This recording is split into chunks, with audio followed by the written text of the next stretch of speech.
ഉച്ചക്കത്തെ ചോറിനെല്ലാം കഴിഞ്ഞിട്ട് ഒന്ന് രണ്ട് വീഡിയോസ് എഡിറ്റ് ചെയ്യാനുള്ളത് ഇരുന്ന് എഡിറ്റിലും കഴിഞ്ഞ് പിന്നെ കുറച്ചു നേരം ഒന്ന് കിടന്ന് ഉറങ്ങി എഴുന്നേറ്റത്തിന് വൈകുന്നേരമായിട്ടോ. എത്ര പെട്ടെന്നല്ലേ സമയം പോണത്. സമയം മാത്രമോ, വർഷങ്ങളൊക്കെ ശടപടയെന്നാ പോണത്. 2025 തുടങ്ങിയിട്ട് ഇപ്പൊ 4 മാസം പോയി. ഏപ്രിലായി, ഇതേ ഇപ്പൊ വിഷു ആയി. അപ്പൊ എന്തൊക്കെയാണ് എല്ലാവരുടെയും വിഷു പരിപാടികൾ? പടക്കൊക്കെ വാങ്ങിച്ച് സെറ്റാക്കി വെച്ചിട്ടുണ്ടോ? ഇവിടെ പിന്നെ എന്തായാലും അങ്ങനത്തെ പരിപാടിയൊന്നും ഇല്ല. വിഷു വിശേഷം പറയാൻ ഇനിയുണ്ടല്ലോ നേരം, അതവിടെ നിൽക്കട്ടെ. ഇന്നത്തെ വൈകുന്നേരത്തെ വിശേഷങ്ങൾ എന്തൊക്കെയാന്ന് നോക്കാം. ഉറക്കം കഴിഞ്ഞ് എഴുന്നേറ്റ് ഒന്ന് മുഖമൊക്കെ കഴുകിയ ഉറക്കപ്പിച്ചൊക്കെ മാറ്റി നേരെ ടെറസിൽ പോയി. തോരട്ട തുണികളൊക്കെ ഉണങ്ങിയിട്ടുണ്ടായിരുന്നു. അതൊക്കെ എടുത്ത് റൂം കൊടന്ന് വെച്ച് മടക്കിയിട്ടില്ല കേട്ടോ, പിന്നെ മടക്കാം.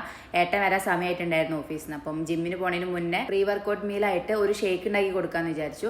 അപ്പൊ അതിന് ഞാൻ നേന്ത്രപ്പഴമാണ് മെയിനായിട്ട് എടുക്കുന്നത് കേട്ടോ. ഏട്ടന് ഡെയിലി ഒരു നേന്ത്രപ്പഴം കഴിക്കുന്ന ശീലമുള്ളതുകൊണ്ട് നേന്ത്രപ്പഴം ഇതുപോലെ ഒരു ബോക്സ് ആയിട്ട് മാർക്കറ്റിൽ നിന്ന് വാങ്ങുക ചെയ്യുക. ഇങ്ങനെ വാങ്ങുന്നതാണ് ലാഭം. എഗ് ആണെങ്കിൽ അതുപോലെ തന്നെ ബൾക്കായിട്ട് ഹാഫ് കാർട്ടൂൺ ആയിട്ട് മാർക്കറ്റിൽ നിന്ന് തന്നെയാണ് വാങ്ങല്. അങ്ങനെ നേന്ത്രപ്പഴത്തിന്റെ കൂട്ടത്തിൽ വേറെയും കുറച്ച് ഇൻഗ്രീഡിയൻസ് ഒക്കെ ചേർത്ത് ഷേക്ക് സെറ്റാക്കി അവിടെ വെച്ചു. ഇനിയാണ് കുറച്ച് മെനക്കെടുള്ള കുറച്ച് സമയം എടുത്ത് ചെയ്യേണ്ട ഒരു പണിയുള്ളത്. തലയിൽ തേക്കാനുള്ള എണ്ണ കാച്ചല്. നമ്മുടെ നാട്ടിൽ നിന്ന് കാച്ചി കൊടുന്ന എണ്ണയൊക്കെ കംപ്ലീറ്റ് കഴിഞ്ഞു കേട്ടോ. അപ്പൊ കഴിഞ്ഞ ദിവസം അനിയൻ വന്നപ്പോൾ അവനെ കൊണ്ട് എണ്ണ കാച്ചാനുള്ള സാധനങ്ങളൊക്കെ ഞാൻ കൊണ്ടുവച്ചിട്ടുണ്ടായിരുന്നു. അതെല്ലാം കൂടി അരച്ച് നല്ല അടികട്ടിയുള്ള വലിയൊരു പാത്രത്തിലേക്ക് ഇട്ട് കൂടെ തന്നെ ശുദ്ധമായ വെളിച്ചെണ്ണയും കൂടി ഒഴിച്ച് ഗ്യാസ് കത്തിച്ച് എണ്ണ കാച്ചൽ പണി അങ്ങോട്ട് തുടങ്ങി. എണ്ണ കാച്ചുമ്പോഴുള്ള പ്രധാന കാര്യം അതിന്റെ കറക്റ്റ് പാകത്തിന് അടുപ്പിന്ന് വാങ്ങി വെക്കുക എന്നുള്ളതാണ്.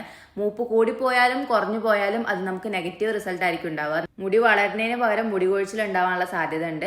അപ്പൊ അതുകൊണ്ട് അതിന്റെ അടുത്തുനിന്ന് മാറാതെ ഇടയ്ക്കിടയ്ക്ക് ഇളക്കി കൊടുത്തിട്ട് വേണം ഇത് റെഡിയാക്കി എടുക്കാൻ. കുറച്ചധികം നേരത്തെ പരിപാടി ആയതുകൊണ്ട് തന്നെ ബോറടിക്കാതിരിക്കാൻ എണ്ണ കാച്ചുന്നതിന്റെ ഇടയിൽ ഫോണിൽ ഫിലിം കാണുന്നുണ്ട്. ഇടയ്ക്ക് എന്തോ ഓറഞ്ചോ അങ്ങനെ എന്തൊക്കെ തിന്നുന്നുണ്ട്. അങ്ങനെ കുറച്ച് നേരത്തെ മെനക്കേടിനൊടുവിൽ എണ്ണ പാകമായി അടുപ്പിന്ന് വാങ്ങി വെച്ചു.